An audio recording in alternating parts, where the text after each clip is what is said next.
nuk mund të ekzistojë më asnjë alibi. Në rast se DED ngrihet shqetësimi se mund të digjeshin fletë e votimit, ndërkohë që ka një vit që pala interesuar nuk bën asnjë përpjekje serioze për të shkuar drejt fletëve të votimit, tani fletët aty do t'i kenë. Unë dua të përshëndes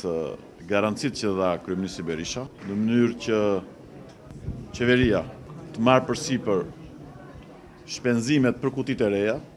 që nuk janë të nevojshme, për t'i hequr merakun kujtdo, për asgjësimin e çështjes së fletëve të votimit, japin një mundësi më shumë për reflektim nga pala tjetër